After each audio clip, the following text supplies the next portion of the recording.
My name is Jen Yates, and welcome to LRS102.com, the Walrus on Jyneration Nation. And it's Friday. I'm always pumped because we have Give the Lady Drummer Some Fridays. And today I'm super pumped because I get to have Miss Sharon Ransom on my radio show. Sharon, welcome so much. Hey.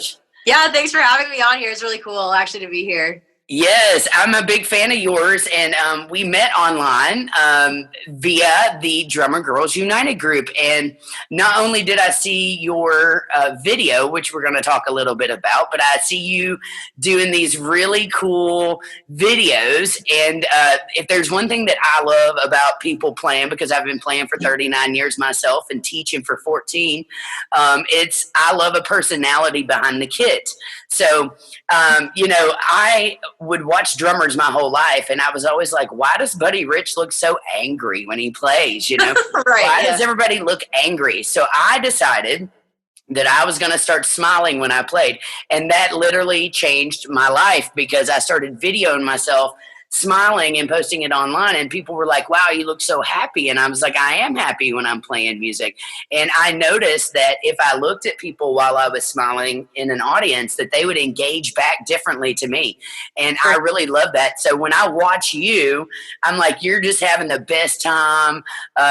You dress really cool. You wear cool t-shirts. I love a cool t-shirt. Behind the drum set, people don't really see us except for the waist up. So I'm always like, wear a cool t-shirt, do some cool hair and a cool hat, and you look fine. Yeah, right. So that is one of the things that stuck out and made me want to interview you is not only the Drummer Girls United video that you did for Facebook, but also I love your teaching videos. They make me happy. And thanks. You kind of remind me of a female Bernard Purdie, because I love to watch Bernard Purdie give lessons. He's so happy, and he just speaks his own language, and he just makes you laugh when you're watching him, For sure.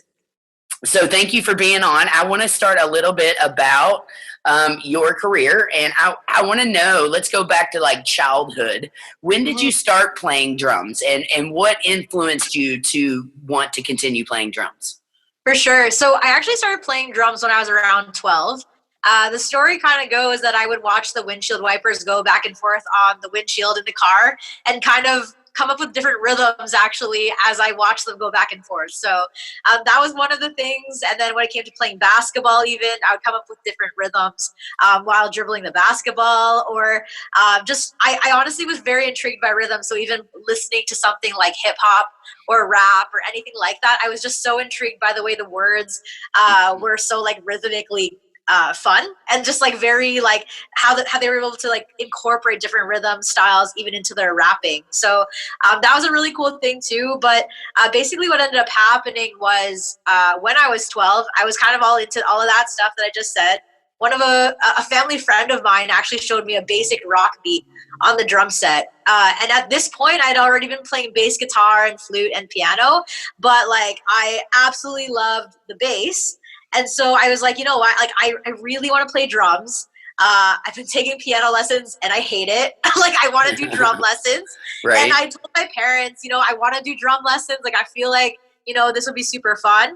And so once my family friend taught me how to play a basic rock beat, it was kind of all over from there. I switched my keyboard settings when I was taking piano lessons to the drum setting so I could play the drums on the piano instead. And so when my parents went to go tell me to practice the piano, I'd be like, okay.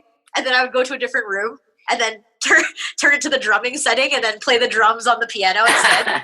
I love that. And then they would like come pop in the room and be like, you're not practicing the piano. And I'm like, I know, but I really want to play drums. Yeah. So you just naturally gravitated toward that then. I did. Like I really liked it. And like I think the other thing too that really caught my attention was the reality that even back then, like 15 years ago, there was really no female drummers that I knew of as well. Like, it's just the reality, right? And so, like, it's so cool even just to see now how many female drummers there are out there.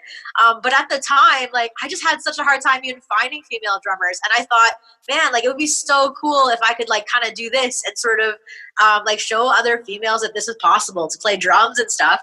And so even when it came from that point from like actually my first time playing at 12 years old to teaching at 13. Like it was super quick for me because that was kind of my passion. Like I wanted to play, but I wanted to teach as well. So so it kind of just sort of gravitated towards there. I stayed in every single recess to practice the drums too and stuff. Like I just absolutely loved it. Yeah. So it kind of just developed from that point.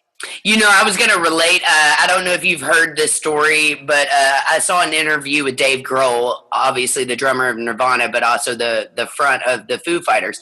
And he talked about when he got ready to be in the Foo Fighters, he didn't know how to play guitar. He had only ever played drums. So what he did was he took the top E string and made that his kick drum, and then he took like the G string and made it his snare, and he literally learned to play guitar like a kick and a snare, which was fascinating. Cool.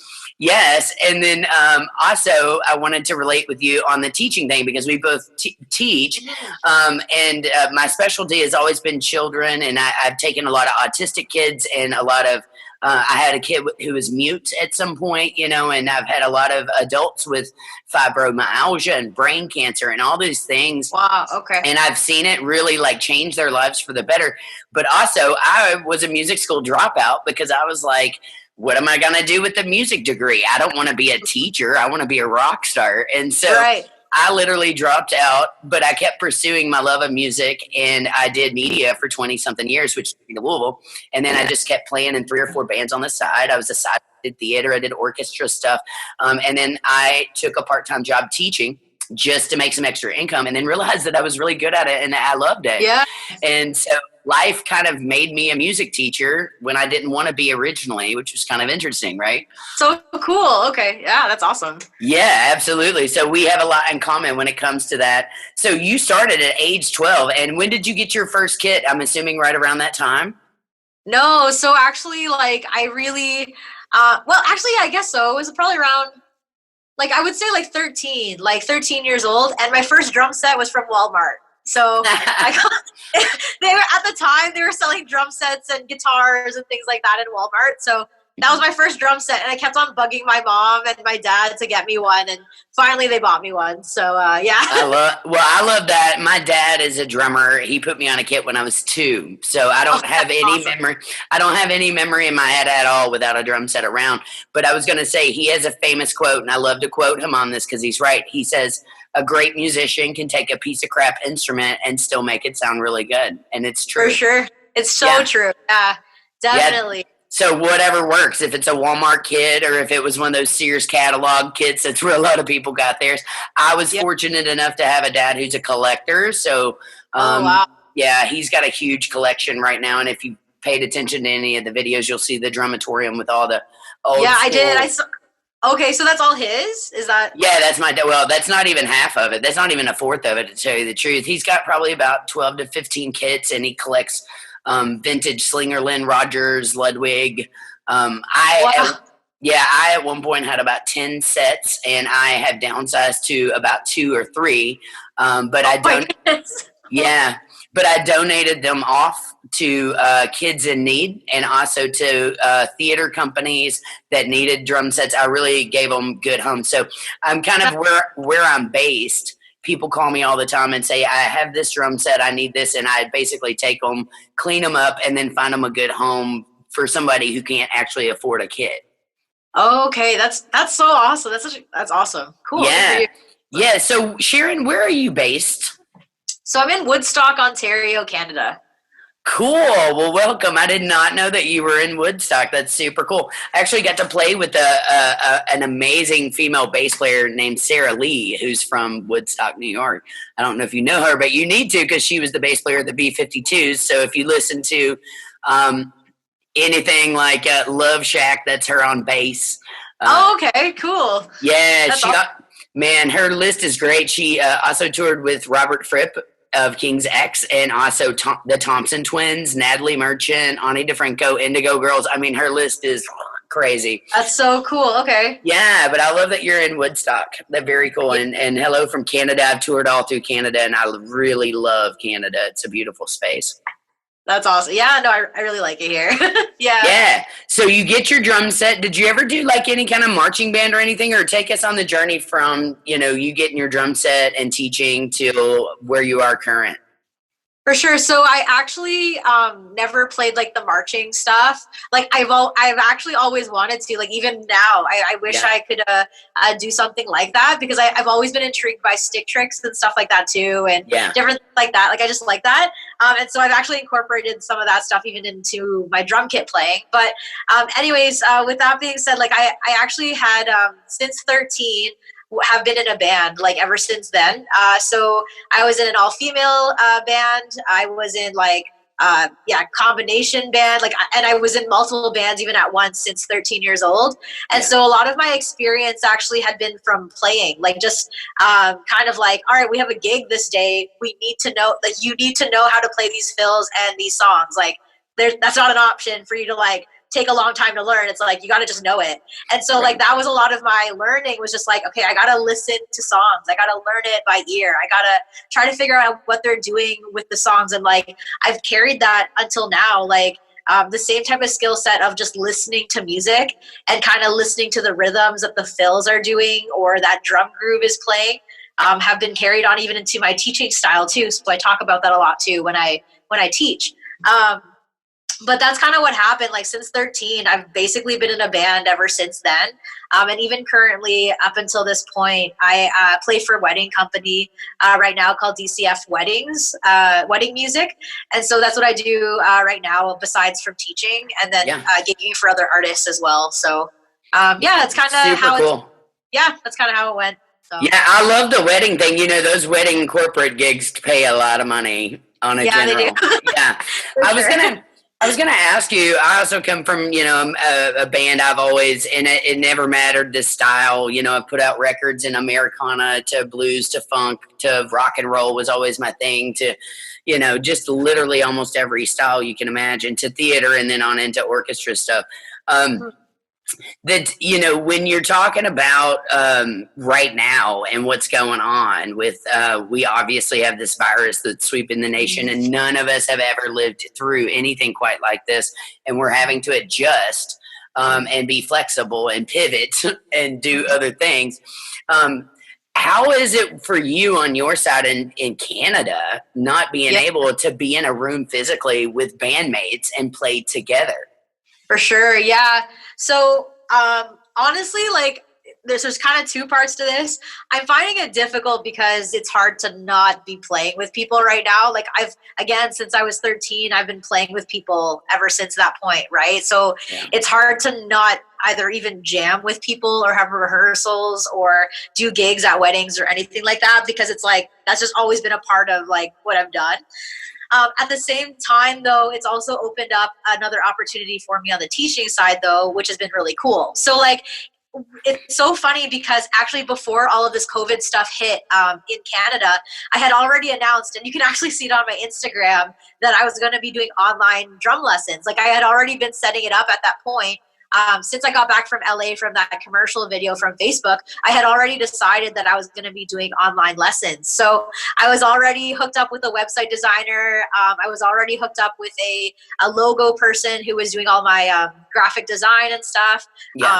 All of that stuff had already been set in place. And then as soon as I had launched that I was going to be doing online drum lessons, everyone was doing it because of COVID. And I thought, wow, this is like the perfect time. So it was so funny because actually since COVID has happened, I've gotten my wedding gigs have been postponed or canceled, like, or whatever, until further notice, which has been really like sucky. Like it's really been a bummer, but I've actually almost doubled or even more so my students from my roster for the Ransom Drum Lab because of online lessons. So like it's kind of opened up a new opportunity, and it's kind of given me a chance to sort of reevaluate and see if there's anything creative I can do as a drum teacher, and kind of like see if there's anything I can kind of like figure out if there's a way that I can do, whether it's virtual collaborations or if there's a creative ways to do recitals, or if there's a creative way that I can teach lessons in a different way than I would have in person, right? So it's kind of giving me that space to sort of be creative now as an online teacher. So Yeah. So that's kind of been what's been up. So I can totally relate to that because for me, I didn't pursue music full time until 30. And as I say all the time, if you're going to do it full time, you literally have to be a hustler. You have to have your hand in lots of things. Teaching was always my breadwinner. At one point, I had 40 kids a week, Monday through Friday, and then I would teach 8 or 9 on Saturday. And so Right. I ended up leaving that to start my own business, and I went back to school in my 30s and got a computer degree. And of course, my background was Warner Brothers Media. So I'd already been producing videos for many years, and I'd already been producing CDs and records for other artists and whatnot. So I already had all the tools that I needed to learn to build the website. So I built my website a long time ago. And then I started about 7 years ago doing these online drum lessons here and there. So I was kind of like you when this hit and I lost all my gigs were just side money for me. My teaching was where it's at. And because of COVID, my numbers for teaching have been through the roof. And, I've never stopped. So I feel like, the teachers, that's where it's at right now. And not only that, but for years, I've just sit by myself in a drum room and recorded myself. And I would do that because I feel like it gives you a different perspective to watch yourself back. Something different than when you're sitting here playing, and I would start to do that with my students too, so that they could watch themselves back. And I'd see your stick height or whatever it is that we were talking about. And they would get to see each other from a different perspective. When I was in marching band, the snare line guy would make us practice in front of a full-length mirror. And it was so you could see your stick height from a different view. So it's kind of the same idea. And I feel like now with COVID more than ever, the teachers are where it's at. And what's cool is I always say I'm a student first, teacher second. I can get online, and I interviewed Daniel Glass, I can get online and take a class from him. I can take a class from Purdy, like our favorite, Steve Gadd. I'm like, it's just mind blowing to think that we can be students as well to the pros that we really look up to. You know what I mean? For sure. Yeah. Fascinating stuff. I also wanted to relate to you a little bit earlier. You touched on, when you were growing up, you didn't really see a lot of female drummers. And I was born in 1978. So, in the early 80s, I was already behind a kit. And the only people I knew of were Karen Carpenter and Sheila E. I didn't know about Viola Smith until later on. And then Cindy Blackman Santana hit it with Lenny Kravitz. And I was like, whoa, who is this chick drummer? And I was always like highly influenced by all of them, and then later on, a book came out on women drummers. It was the first book written on women drum set players. And I saw Sheila E. post it, and they had picked me for the cover with all my idols at the bottom. So yeah, you can get that on Amazon.com. It came out in 2014, but it goes through all these. It was like all my idols, and it basically tells the story of Viola Smith, who is 107, will be 108 this year in November, and is still playing drums. She played for Frank Sinatra and was one of like our pioneer sheroes, back in the day when women weren't supposed to be doing it.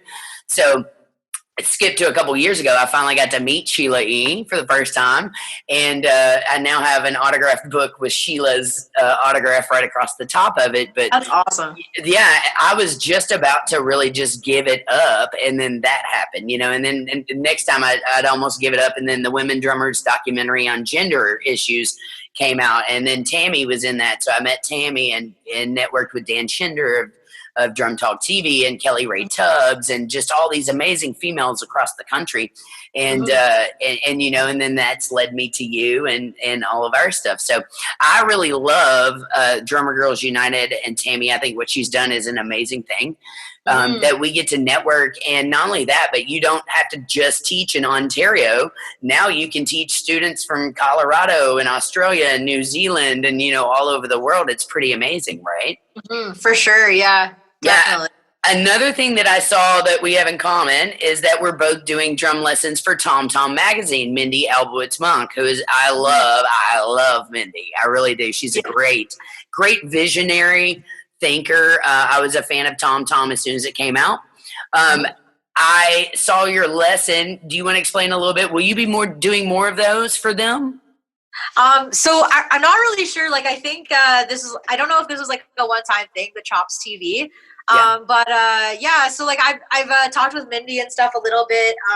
I'm not really sure like kind of what's going on in the future with like drum lessons and stuff, but I'd be more than happy to like do more lessons with them. Like I love Mindy too. So Yeah. and I actually also kind of followed Tom Tom magazine early on as well. So it was actually kind of cool to see that they asked me to teach as well because of that. So yeah. Heck yeah. Heck yeah. I actually interviewed Mindy last week, and her story is really cool. You know, for anybody in their 20s to move to New York City and to cut their teeth on being a drummer in New York City, it's a whole different world from where like I am in Kentucky. I was telling her, you know, after gigs, I just put my drums in my car and I drive home. But when I've played in New York City, I've had to either find drums to be left there or carted. The last time I was there a couple years ago, I was doing a record with this chick named Babylon in Times Square. And it was a blizzard, which I wasn't expecting. And I had to cart these really heavy cymbals and everything all throughout the subways and through this blizzard, you know. And I thought, man, I don't know if I could survive in New York City as a female drummer. You know, it's a whole different world than the country where I'm just going to cool gigs and setting up and then driving home afterwards, you know. Yeah, so, for sure. How is it in Ontario? Do you have a car? Do you put your stuff in you know, when you do normal gigs? Yeah, for sure. So, so I have a car here in Woodstock, and so I have like a gigging drum set that I use, and so the one that I use in the studio kind of just stays here, and then the one that I have for gigs and stuff is kind of just upstairs, and I just load it in and like head to my gigs. Like it's pretty simple too. Like it's not, it's kind of the same thing. Like we just load it in and that's it. Like we can just play. So it's pretty simple. I think most professional drummers, the way, and I do it exactly like you do. I've got multiple kits, and I told you I downsized to 3 because I couldn't get rid of my electronics. But, you know, I have a touring kit that I play out on that I cart to all the gigs. And then I have a gig or a set that stays in my physical location at all times, so I don't have to keep moving things back and forth because it can be a disastrous thing. Another thing I wanted your opinion on, and I love this, Mindy said this and it really stuck with me. She said, if I was on a deserted island and I had to take one bandmate with me, who would it be? She said, it's going to always be the drummer. And her reasoning why was, to play the drums and to set them up and to gig with them, it's hard work. And as we know, we're lugging around 300 or plus pounds every gig we go. We're always the last to tear down. We have the heaviest equipment. And she said the reason I would have a drummer is because it's the hardest thing to play, and they're hard workers just in general. And that we have grit and determination more than almost anybody else, because not everybody wants to lug around 300 pounds, especially being a female, and set up drums and play them for 4 or 5 hours and then tear them down. You know, it's an all-day activity, and it is very physical. So I thought that was a fascinating way to look at it. What do you think about that? That's an interesting concept, isn't it? Yeah, no, for sure. I would agree, actually. Like, I would agree with that. Like, that's the thing, too. Like, I feel like a lot of the times, like, you can tell kind of like even a personality like of a drummer, like the way that they like bring stuff, or like how they kind of like handle that kind of a situation or scenario. Like you really can like put someone in like a really like difficult scenario where they have to lug around drums to a really difficult location and set them up and then like play them for hours and then be the only one to tear down and no one helps or whatever, you know what I mean? Like put them in that kind of scenario and do it often and see what they kind of do. Like, do they do it with a good attitude? Do they do it with like an attitude of like, I don't want to do this ever again? Or do they like persevere and just like continue on? Because like that does tell a lot even just about a person too, like if they're willing to do that. So I think that's an awesome answer that Mindy said that. So yeah, I'm kind of secretly crushing on her. She is just amazing. I just love everything about her, and I'm just like, she's so forward thinking, and I do think that something awesome will come out of the Instagram TV, the Chops TV that she's working on, because I don't see her failing at all. And she literally has always been in the forefront of connecting women drummers, even so before Facebook was around. You know what I mean? Yeah, definitely, for sure. Yeah, and that just warms my heart, you know. And I talked to her a lot about, you know, I'm a gender nonconforming artist, which is ironic that I end up on the cover of a women drummers book because I've been LGBTQ and out for over 25 years, and I speak very openly about my sexuality and gender and stuff like that. And I love the fact that, you know, it really is marketed toward females, but they're also inclusive of that. And she was talking about how she would love to see a study done on women drummers and the LGBT crossover, because she said her guess is about 50% are LGBT. And she said she had her own theories on that, which I'd love to hear too. But I do love the fact that she is inclusive of even if you're gender nonconforming, which we've had a lot of instructors on her Instagram do that. I also want to talk to you about the Facebook video because that was super cool. Mm-hmm. Facebook contacted Tammy Mitchell Woods, who I've also interviewed several times on this show, and you got picked for the main thing, pretty much. I didn't see it on Facebook. I saw it on TV in Kentucky. Oh, did you? Oh, that's so funny. And I was shocked because I was like, wait, that's the group I'm in. And I was like, super cool. I didn't know they made a Facebook video. So tell me a little bit about that experience, because that had to be amazing. Oh my goodness. Okay, well, first of all, I haven't seen it on TV or anything like that. That's super cool. Yeah, okay, so basically how this all happened, it honestly was really random, to be honest. I was literally sitting on my living room couch and just scrolling through Facebook one night, and I saw that Tammy had posted on the Facebook group that a girl named Britt, which is one of the producers in Hollywood, was looking for a group of female drummers, and they chose Drummer Girls United to be the group to choose the drummers from, right? Because there's a ton of other drummer girl groups out there, but they decided to use Drummer Girls United. Anyways, I literally saw that. I took the email and I sent in a video of me playing drums for my wedding, because I actually had me. It actually was featured with Dan Schinder. He featured it on Drum Talk TV. But I did a drum solo at my wedding from a song that my husband and I wrote. And so I actually took that drumming video from my wedding and sent it to them. And I just said, hey, I saw on Drummer Girls United that you guys are looking for somebody or some people. I don't really know. This is just me playing drums at my wedding. Thought you guys might want to look at it. Super random, and honestly did not think anything of it. I sent it in because I do that all the time. Like, I'll just send in random videos, not really thinking much of it, and just kind of leaving it. And I got a call or email the next day from Britt Kinnard saying that I was accepted and they wanted me to fly to LA that coming Monday. So that was like, yeah. So I think I knew on Friday, and then I was going to be flying out Monday morning at 2 a.m. So I only had 2 days to prepare. Yeah. Now, what ended up happening was 2 hours later, I actually got an email back from Britt saying that I got cut. So I actually was told that they decided to go a different direction. They didn't want me anymore, and there was someone else who was going to be taking my place or something like that. Mm-hmm. And so I was like, oh, okay, like that's cool. Like, no worries at all. Like, I was super excited, then I was super upset. And then and then about a few hours after that, my husband and I were actually out for dinner, and I was just looking at my email randomly, and I saw that Britt emailed again and said, so this is so weird, but out of really weird circumstances, one of the girls who were supposed to come can't come anymore, and so you're obviously our first choice. So you're flying to LA now on Monday. So excited again. Yeah, so really excited again. So it honestly was such a whirlwind all day. Like I you know what I mean? Like, I just wasn't, I had so many emotions that day of getting accepted, then not, then getting accepted.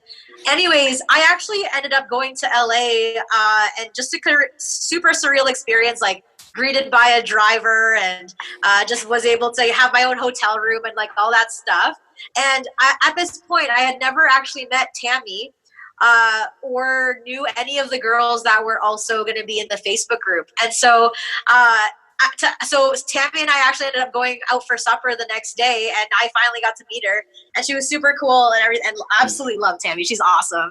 Yeah, I also want to give a shout out to Tammy because I love her, and I got to meet her and spend some time with her in Nashville.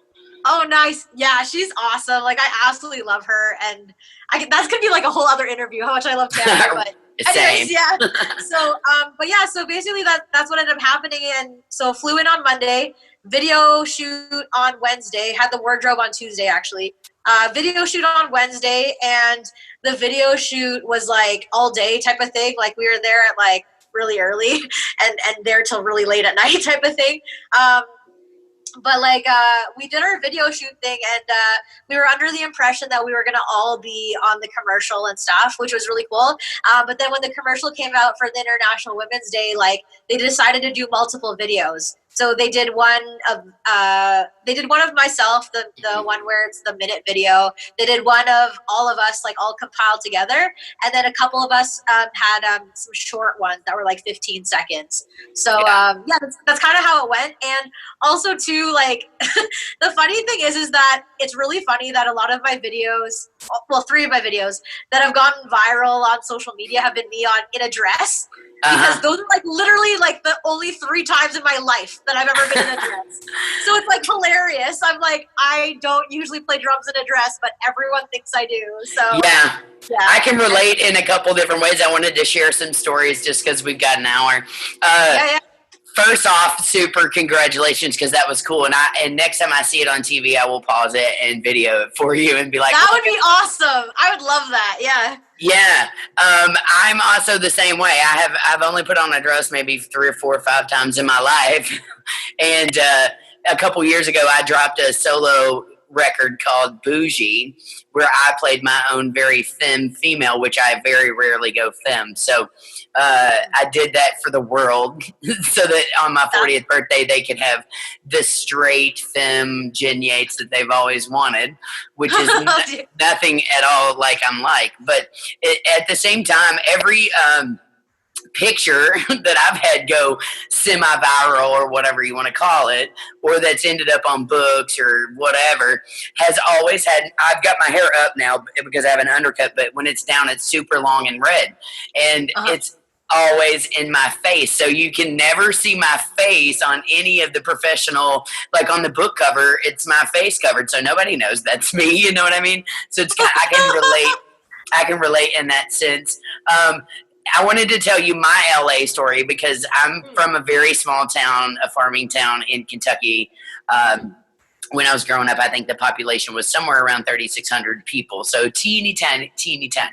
I ended up going to Louisville and pursuing my love of music, and everybody was like, oh, you should go to Nashville, or, you know, or whatever. But I didn't really want to move out of the state because I'm a Kentucky girl at heart. And I went on an audition at Actors Theater. Actors Theater in Louisville is very famous. That's where all the people from New York City and LA, they come in and they pick the plays that they want to take to Broadway. So there was a play coming out called Girlfriend. This was in 2014, and it was an LGBT play, and they wanted all female, preferably lesbian musicians, older, as a silent third character in this play, and it was based around the album by Matthew Sweet called Girlfriend that came out a week before Smells Like Teen Spirit dropped by Nirvana, which wiped it off the map, right? Oh, wow. Yeah, okay. Fantastic record, though, and Matthew Sweet is an amazing musician from New York City. So I went on an audition, and Julie Wolfe was the musical director, and Julie had produced and toured with the Indigo Girls and Ani DeFranco and Sia and everybody. She just did Carly Simon's last record and toured with her. But she was out in Berkeley, and she chose me as the drummer. And that's where I met Sarah Lee, was my bass player of the B-52s, and then Julie. And then I ended up touring with our lead guitarist, Kelly Ritchie. Once I did that, it was like a 28-day run, and it was for Actors Theater, so it was a music union gig. I did it once, and then the next year, luckily enough, it got picked up to go to LA, and Julie called me, and she said, I want you to revive your role. We're going to fly you to LA. And I was like, are you kidding me? So they flew me to LA, gave me a multi-million-dollar condo on Venice Beach and a brand new car to drive around, and it was at the Kirk Douglas Theater, and I found myself parking in Kirk Douglas's personal parking spot every day. What? And it was a life-changing experience. I had new bandmates out there. Vivi Rama was on bass, who now tours with Kesha, and our lead guitarist was Janet Robin, who is the only female lead guitarist to study under Randy Rhoads, who toured with Ozzy Osbourne and wrote Crazy Train. And she had also toured with Lindsey Buckingham of Fleetwood Mac. She's done some amazing things. Either way, it was a surreal experience for a little country girl like me. I was like, what am I doing in LA? And I was playing this show, and I would be looking out, and the theater was only maybe 100 people. So I would look out, and I'd be like, that looks like Courtney Love. And then we'd get a call. Courtney Love wants to meet the all-female band, but, and I'm like, holy crap, I got to meet Courtney Love. I got to meet all the Bangles. I got to meet Bonnie Hayes, who wrote most all the hits for Bonnie Raitt. And she's a Berkeley, songwriting professor. Vicki Randall, who toured with Quincy Jones and Aretha Franklin and Whitney Houston. Just like, it was mind-blowing to me, you know what I mean? To be sitting there going, holy crap, I don't know how I ended up here. But, it was a surreal experience. And a lot of people have bad experiences in LA, but it sounds like both of us had freaking amazing ones as drummers. Yeah. For sure. Actually, can I ask about that? Ask me questions. For sure. So to be honest with you, one of the things that I've kind of been trying to figure out as a drummer and educator, gigging person is I guess my question is when it comes to playing in the States versus playing in Canada or getting gigs in the States or whatever that looks like, is it would it be helpful for me, I guess, to be in the States rather than in Canada? I guess that's my question, because that's been something too that my husband and I have talked about is if I'm wanting to pursue, gigging more so within around the world, does it make more sense for me to be in the States, or is it okay that I'm in Canada? Or do you have any thoughts or have talked about that? Well, my only thoughts is I don't know what do you have a music union there in Canada? I believe we do, but I'm not part of it or anything. I was going to say, definitely go ahead and, if you can, get to be a part of the music union, because that's a big difference between just a bar gig versus you're about to get paid thousands of dollars to play theater gigs. Here in the States, and I'm not for sure how they do it in Canada, but in the States, you've got I have a tier system. When it's bar gigs, you might make $50 to $100 or a couple $100 or something like that, which we can't do right now, obviously. And then you want to kind of step it up to the wedding and the corporate gigs. That's where the thousands of dollar gigs are. And then if you want to take it even farther than that, you get into musical theater, which a lot of people require you to read pretty fluently to do that, because you're reading a 200-page score every setting, every night running it. But I also have seen companies that hire people who don't read that can memorize, which some of that's, if it's Sondheim, I mean, it's, the time signatures are all over the place and whatnot.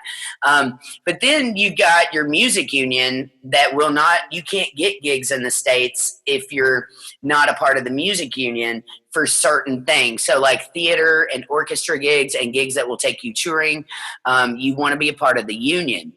And if you're a part of the union, you also get a pension and you get benefits and things like that. You know what I mean? So I'm not for sure how that works in Canada, but that's a high recommendation, is definitely look into your local music union. You pay a yearly fee, but it can help you get some really great gigs. And it's a big difference from just playing cover music at a bar band, versus, hey, this gig could take me to LA, or this gig could, I did another one in Naples, Florida. And once you get into that equity theater, which I think is some of the highest paying gigs you can get, other than getting on with a Beyonce or something like that, right. If you're on with a professional artist, depending on their level, if it's an Ani DeFranco, you're kind of in the middle and the underground. But if it's a Beyonce, basically they just dump thousands of dollars into your account every week, and you're at their mercy to play however many gigs for so long, the time you sign contracts and stuff like that. So that's kind of a different level of it. But equity theater, I mean, has paid me more and taken me more touring than almost anything else. I have found, people tell me I could never do it in Kentucky. And I was like, yeah, watch this, and proved them wrong. Everybody was like, no, you need to go to Nashville, or you need to go to New York or LA. Well, I didn't. With the internet, we don't really need that today. So I don't think you do. You know what I mean? I know that there are work permit issues, though, when you cross the border. Yeah. And I only know that because I toured Canada. I toured like 4 of your Providences in 2014. I got to play Calgary, and I played Manitoba, Edmonton, Saskatchewan. Yeah. Yeah, I played all of those in the blues funk scene, and I had to fill out paperwork when we crossed the border so that I could get paid over there, and they had to look at my money when I come back. So I don't know as far as getting gigs, just because I don't know the Ontario area or Woodstock area that well, but I think you're going to do fine. I mean, it seems like you're doing great already. Thank you. Yeah, no, like for sure. And like, I mean, I guess that's the thing too, is just like I haven't really like asked or like looked into it that much. So no, like this is actually like super helpful for me too. Like I like learning about that kind of stuff too. So this is awesome. Yeah. Well, I'm here to help. I've been doing it a long time, man. And I'm getting older, and I've got some nerve damage. I actually took a fall and messed my neck up, and I have a lot of I can't feel my fingers kind of thing. So it's kind of been scaring me a little bit because, I used to play Wipeout and go like crazy fast with it and show off and do all these tricks. And nowadays I can tell in my 40s that my grips are different, and it just affects my body differently. So I'm, thank goodness I've got teaching, because that's not as physical.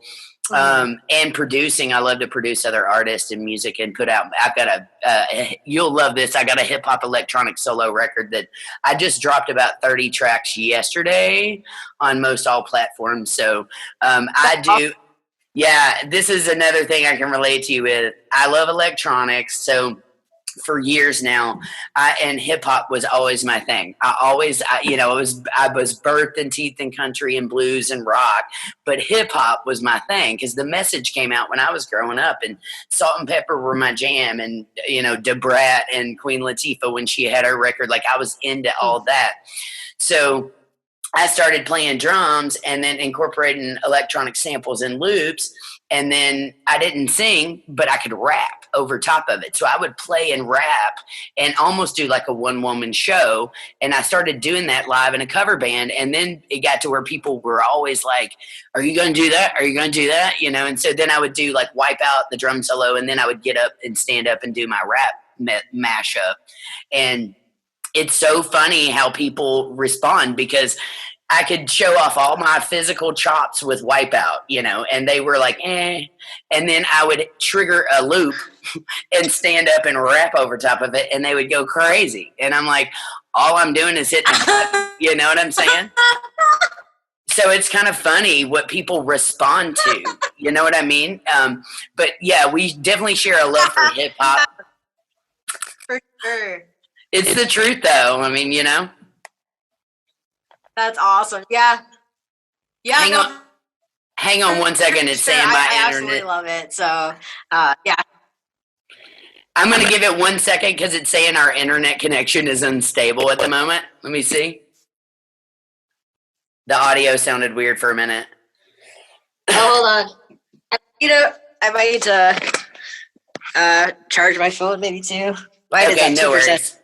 Okay, no worries. Go ahead and charge it up. I'm going to keep rolling, and I can hear you really well now. Okay, perfect. Okay, cool. So go back to the hip-hop thing that you were saying, because all that was all, like, gibberish. Yeah, no, for sure. So, all the hip-hop stuff? Yeah. Like from the beginning? No, just how people respond to, you hitting a pad, and literally that's the easiest thing you could do, you know what I'm saying? Versus playing something like a Wipeout or a Sing, Sing, Sing, or like a famous drum solo, and they're like, eh. Yeah, I know. You know what? That's so funny. Like oh man. Yeah, I remember playing Sing, Sing, Sing in high school, like for the jazz thing and stuff, and like people would like it. Like it would be like a lot of fun and stuff, but I don't know what it is. I think it's almost like they like the dancey part or something of like electronic or hip hop for some people. Mm-hmm. Like they just like that kind of concept, or maybe sometimes I kind of think maybe they just don't understand or see the complexity of like some of the drum solo stuff that we play. Right. I don't know if that makes sense or not, but like for totally example, does. Right? Like, so for example, like as a drummer, if I were to say, hey, like, play this between your right hand and your foot, digga, digga, digga, digga, digga, digga, digga, like playing that, it's like, okay, so the pattern I'm using is right, kick, kick, but I'm playing a heel toe technique on my bass drum pedal to make it sound like super quick. So then I'm doing a double stroke on my right hand and I'm playing a double kick with my one foot so you can get that kind of sound. And so to drummers, it's like, oh, that's like super cool. That sounds awesome. But then like to people who don't play an instrument, it's kind of like, well, it just kind of sounds like you're just hitting one drum. Like you're just Right. but it's kind of like, but yeah, that's the point. But it's complicated. Like, you Right. know, so I have a couple of things on that. I once took a clinic from Johnny Rabb, if you know who he is. okay, He played for Collective Soul, but he's also kind of like a protege, kind of like a Daniel Glass type character. I had never seen anybody play a bass drum like he played, and I was standing within inches watching him. He will take a drumstick and use it on his bass drum while he's playing one foot, and it is, I mean, I've never seen anything like it. But he's also great at teaching little tips and tricks, like lay a hi-hat cymbal on top of your snare, and then you can get electronic hip-hop claps. Sounds just like claps. He taught me things like that.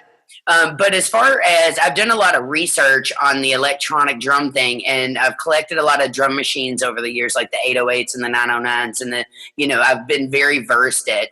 Today they make all the trap beats with the IMPCs or the MPCs and the Novation products, and I'm always in the forefront of trying to understand the iMachine and all how that is incorporated in.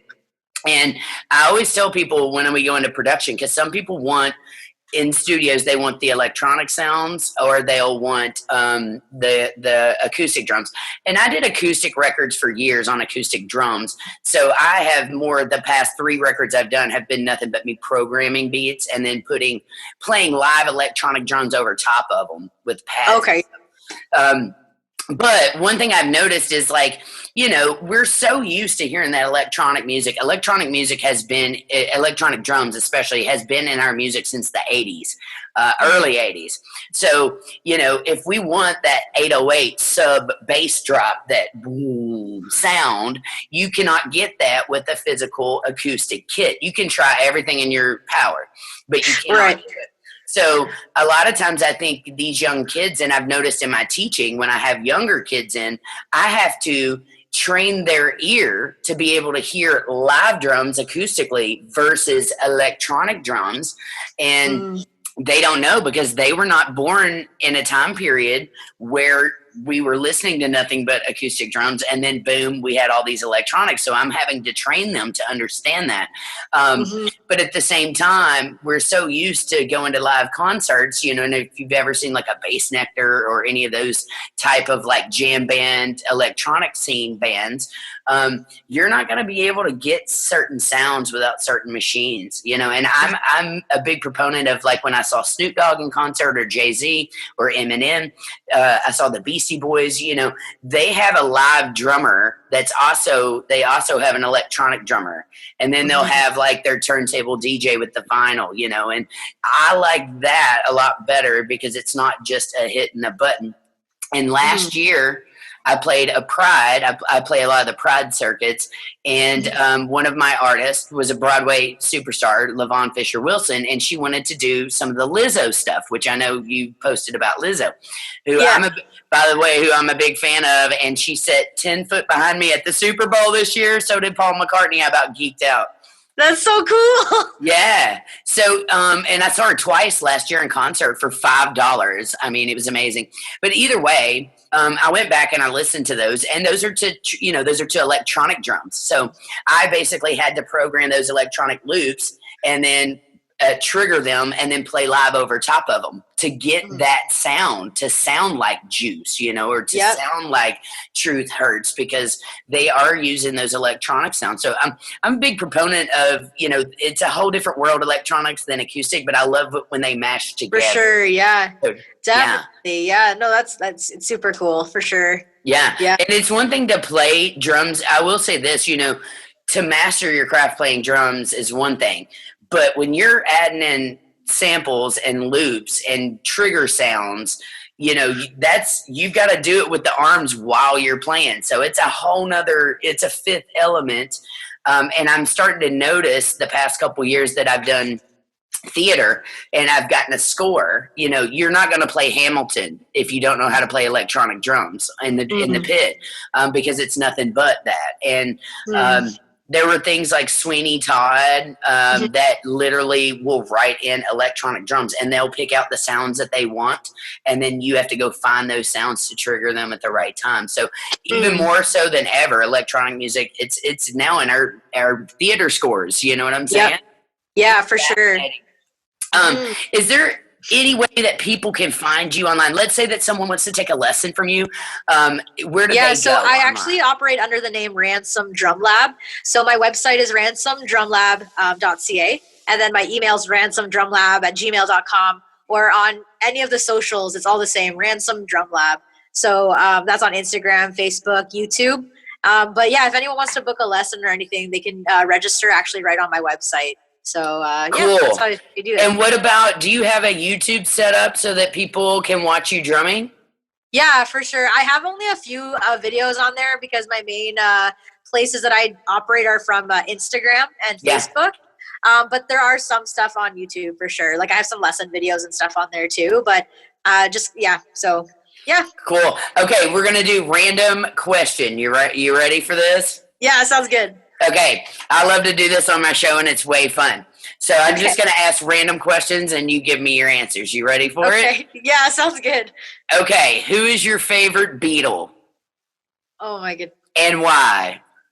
Okay. Oh, my gosh. It can be anything. That's such a hard one. Okay, I'm going to say Ringo. Simply because he's a drummer and it makes sense that I should like him. Right. He's a drummer. It's ironic. I love to ask that question, and Mindy Alba would said the same thing. Ringo was her favorite, and I love Ringo, but George Harrison has always been my favorite because he just had a cool sense of humor. He's always in a field of gnomes and just weird stuff. And My Sweet Lord is one of my all-time favorite tracks. You know what I mean? If you had three artists to be... Okay, cool. If you had three artists to be stranded on a desert island with, who would you take? Okay, I would say Lizzo, Meghan Trainor, and Bruno Mars. I love all three of those. Three artists I would choose. Yeah, okay, that'd cool. be fun. Yeah. That'd be fun. Lizzo is my jam. I tell you what, I was fangirling slightly, and I don't fangirl a lot, but I was fangirling because literally where I sat at the Super Bowl was on the 50-yard line behind the Kansas City Chiefs in Miami this year, and I look back and there's Paul McCartney, within 15 foot of me. I never thought I'd be that close to a Beatle ever. Lizzo's on the other side of him. Jay-Z and Beyonce are on the other side of them. Gaga is right down the street. A-Rod was right here.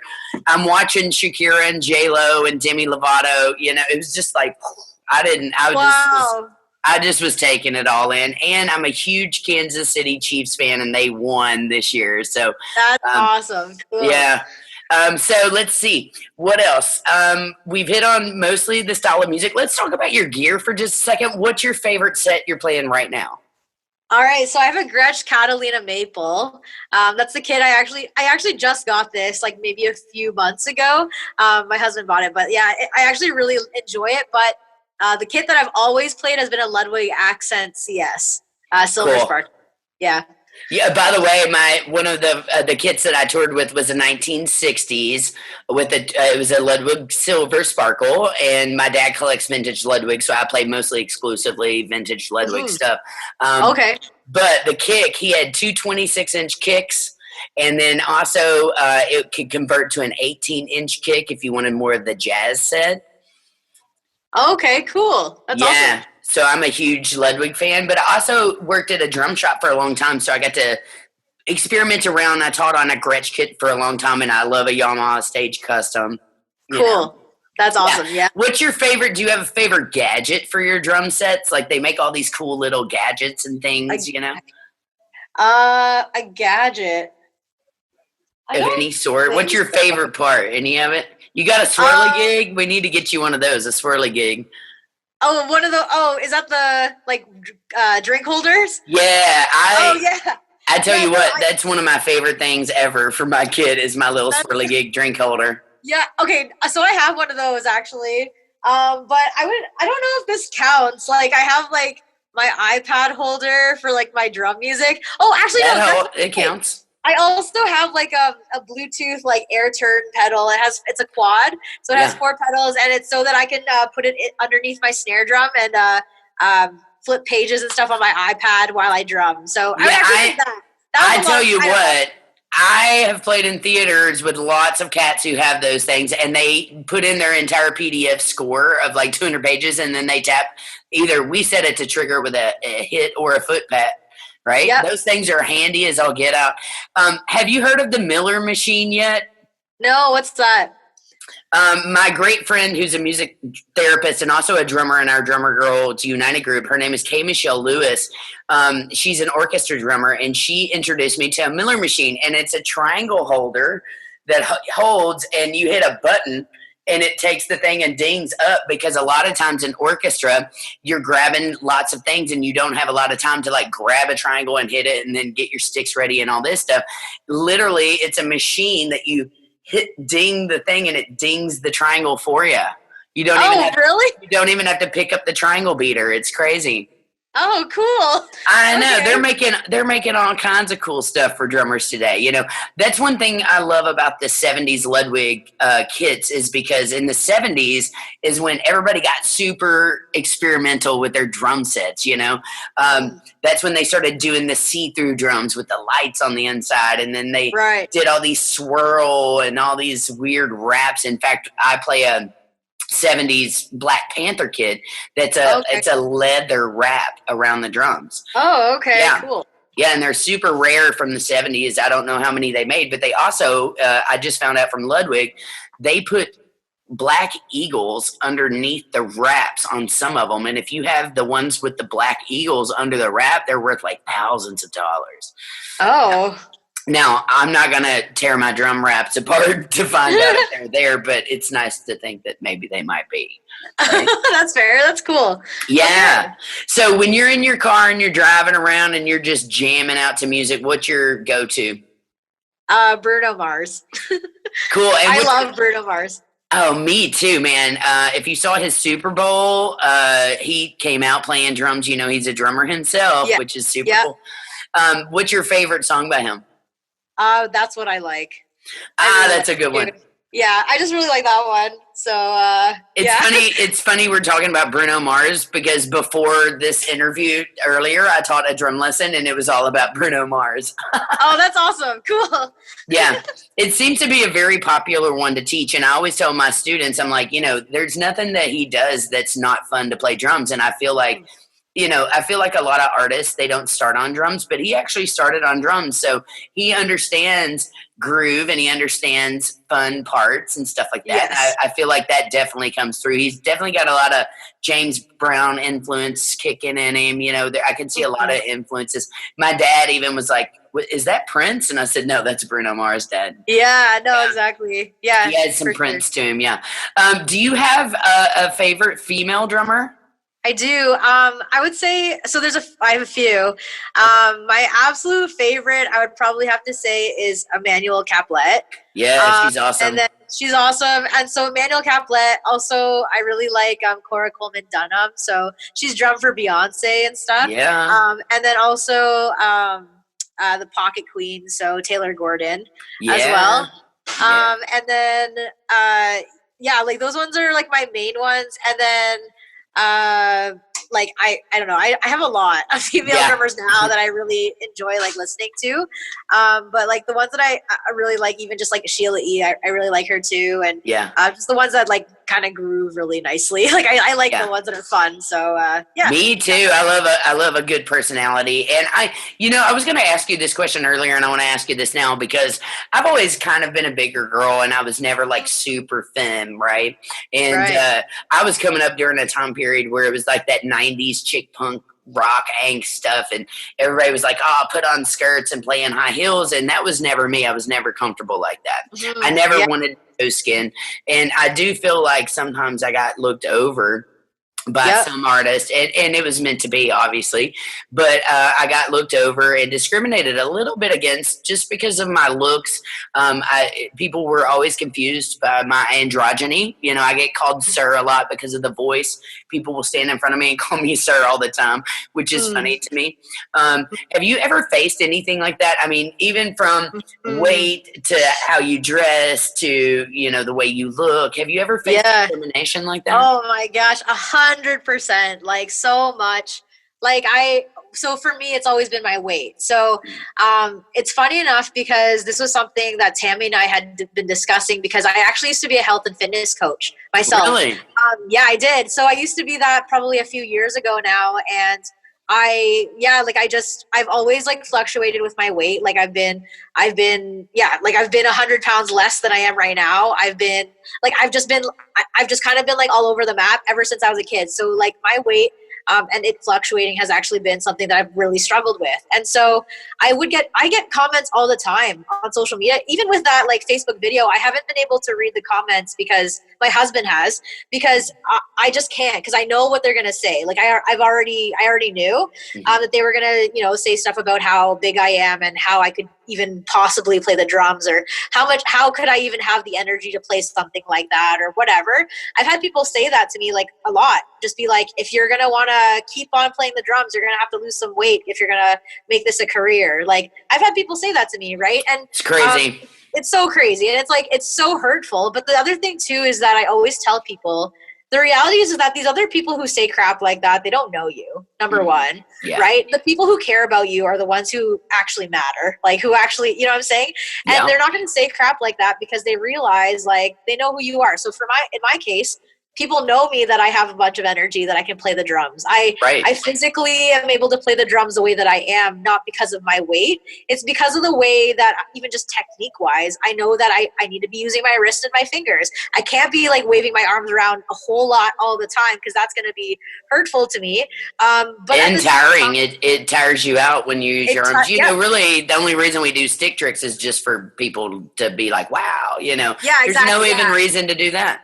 Yeah, no, exactly. Yeah, for sure. And so, so the thing is that like, I've like kind of come to that conclusion where I realize that even when I walk into a music store, sometimes, the people at the store kind of look at me like, okay, what are you looking for? Are you looking for like a piano or whatever? They're not really expecting me to go to the drum set. Right. And so like, a lot of the times, even for fun, I'll just like play an electric drum set just for fun and be like, okay, like I can play a kit. Because I've actually even had a music store person tell me, hey, when I've said, hey, can I get a drum key from you guys? A music store person actually looked at me one time and said, that doesn't even exist. Like, and I was like, are you? And like, just literally kind of, and just completely disregarded me and was like, I don't think that's a thing. Like, and I've had to be like, no, like a drum key is something that you use to tune your drums, right? And I've had people just kind of look at me like, you don't really know what you're talking about. That's not even a word. And that's like completely shocked me. But I guess the thing is that I would say, especially with the weight thing, kind of going back to that, is like, the reality is that wherever you're at, whatever weight you're at or whatever, like whatever height or whatever, you have to work with what you've got, number one. And the second thing as well is that to have other people discriminate you because of, let's say your weight, is really like an unfair call. And it's not really even, it's a lot of the times it's not even like, it's really not true. And it's honestly almost a way to just discourage you to play the drums, realistically. And so, I would just encourage even women out there who are even listening to this as well, that if you are being discouraged because you feel like you're too old or you feel like you're too overweight and you physically can't play the drums, I would challenge you to say, how about let's try one thing, like try one step. If your one step is that you can play quarter notes and then switch to eighth notes on the hi-hat, or if your one step is that you're able to play a basic rock beat on the kit, and then the following month you're able to play a basic rock beat on the kit and then play a drum fill at whatever weight you're at whatever height you're at, or at whatever age you're at, that is awesome compared to yourself. Like, is the reality. So I have a few things that I want to talk about on that too, and then we'll wrap this up. First off, if those people, and I have totally experienced what you've experienced too, I've been posting my videos to YouTube for many times, and I've gotten everything from called every name in the book to, name calling to telling me I didn't know what I was doing, and people didn't know my background. So I just delete them and hide them, and I never go after anybody like that. Yep. But as far as the weight thing, I was just like you. I was always a bigger girl, and in the past 3 years, I lost 100 pounds, and I've gained most of that back now because I suffered an injury that made it very hard for me to like super work out like the way that I like to work out, and I also need a motivation. I had to hire a trainer to do that, so my weight has always fluctuated up and down and up and down, and people have always commented on that. And it always drove me nuts because I was like, have you seen an Aaron Spears? Have you seen a Bernard Purdy? Have you seen Carter Beauford? Do you know how big those dudes are? They're huge. Yeah. Questlove is a big dude. You know what I'm saying? Nobody commenting on them saying, oh, they suck because they're big, and I find it completely unfair and very discriminatory. And semi-misogynist that that women have to take more flack because of their looks and their weight. And there were drummers that I knew back in my city when I was really working the side. I was a side player. I would get hired by lots of different people.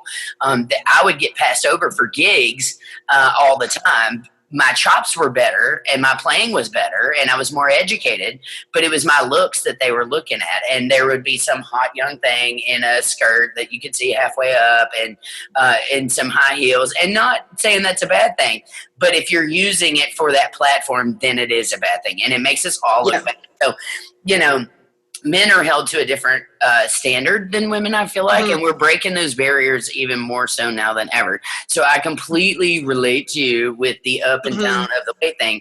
But when it comes to our intelligence and our playing, they definitely can't dog that. You know what I'm saying? Yeah. For so sure, I totally relate with you. And I'm always telling people, it's one thing to be healthy, but, no offense, but drums are a very physical thing. And I've been told many times, oh, you play like a dude. I get that all the time. And I'm like, well, I'm a country girl. I was born strong, people have always commented on my leg muscles. And I'm like, well, I've been playing drums my whole life. What, they look like Teenage Mutant Ninja Turtle legs, and and you just develop it, for carrying 300 pounds of equipment, 170 gigs across the United States. Like, you try that and then tell me, you want to be a skinny little bitty thing, So I totally feel you on that. And I thought that would be a good question to ask you because I love to ask women about the discrimination that they have faced, and I think we can all relate on that and be like, yeah, we have. In our closing, is there anything that we left out that you want our listeners to know about you? Not really. I think you actually asked me like all the questions that I was going to mention anyway. So cool. Yeah, that was pretty good. Yeah. Well, Sharon, just know that I'm a big fan and I love every time you put up a video. And in fact, you could probably teach me a lot. I've been trying to figure out, I'm a tech girl with a computer degree and a video girl, but I'm trying to figure out how to side by side some of the videos where it's like you're playing and then I'm playing and then we both are playing together and we can post it. Stuff like that I have yet to figure out. And I'm really confused about it. So maybe after this interview, you can kind of give me some info on that. For sure. Yep. And vice versa. I'll help you with any info about gigging in the States or whatever, that I know about that I could help you with. So awesome. Yeah. I wish you much success with the Ransom Drum Lab and the teaching and all that stuff. And I have a feeling you'll be doing more videos for Instagram for teaching for them. So shout out to Mindy. Shout out to Tammy Mitchell-Woods, who founded our group Drummer Girls United, which brought us together. And thank you so much for being on LRS102.com today. I really appreciate it. Yeah, you're welcome. Thanks for having me. It's awesome. All right. You have a great day, and I'll talk to you soon. Let's give the Lady Drummer some Fridays on LRS102.com, and that was Sharon Ransom. Y'all keep it groovy. Take care.